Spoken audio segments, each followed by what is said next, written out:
All right, let's dive into a question that's, believe it or not, over 2,400 years old, but it feels like it could be ripped straight from today's headlines. The question is this: when the law itself is wrong, what are you supposed to do? Okay, I want you to really picture this. You're in a prison cell. The verdict? A total sham. You didn't do it. Now your friends? They've arranged everything. There's a clear path to freedom right there in front of you. So what do?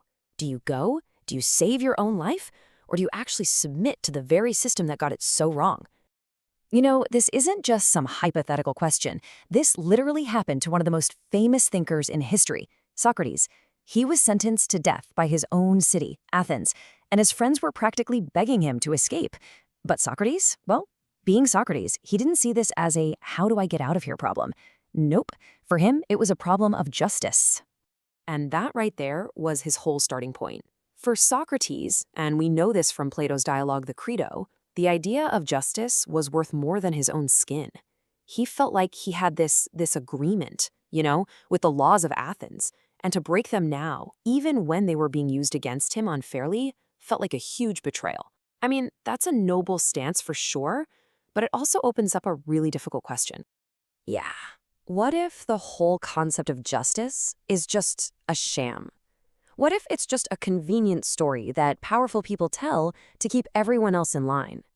This question is what blows the whole debate wide open.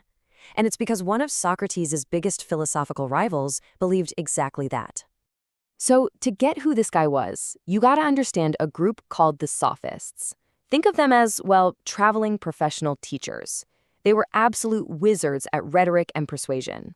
Plato and Socrates, though, they were not fans. They kind of saw the sophists as philosophical guns for hire, way more interested in winning an argument than in finding the actual truth. And one of the most famous sophists, a guy named Thrasymachus, basically walks into a conversation with Socrates and just drops a bomb.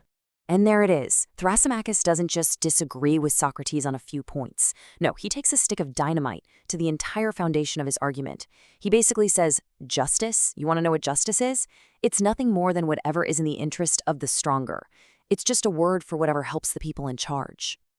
His logic is, well, brutally simple.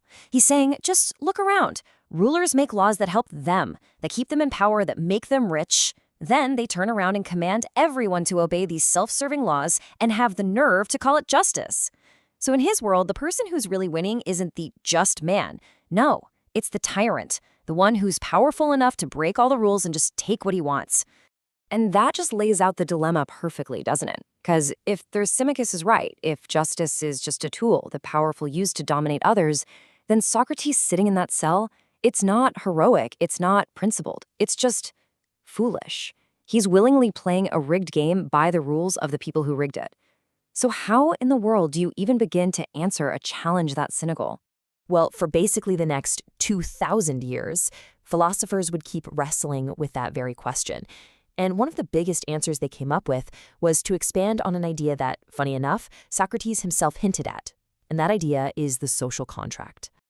The basic idea here is that government isn't just about raw power. It's actually based on an agreement, a kind of social contract between the people who govern and the people who are governed. We all agree to give up a little bit of our freedom, and in return, we get security and order. It's an attempt to base law on something rational, on consent, not just on might makes right. Okay, so 3 of the biggest names in philosophy took this social contract idea and ran with it in totally different directions. First up, you've got Thomas Hobbes. He lived through a really nasty civil war, so for him, the alternative to government was just total chaos, what he called a war of all against all. So his advice to Socrates would be simple: obey. Anything is better than anarchy. But then you have John Locke. He had a completely different take. He said we all have natural rights: life, liberty, property. And if the government violates those rights, say by sentencing an innocent person to death, well, it just broke the contract. And by the way, that contract is based on our implied consent. So Locke's advice: get out of there, escape. And finally, there's Rousseau. He was all about the general will, what's best for the community as a whole. For him, the real question for Socrates would be, did that law really reflect the common good, or was it just the result of some corrupt, prejudiced nonsense? But look, the social contract isn't the only game in town when it comes to answering a cynic like Thrasymachus. There's a whole other tradition that offers a different, and you could argue much more radical solution, and that's to appeal to a law that's higher than any law made by humans.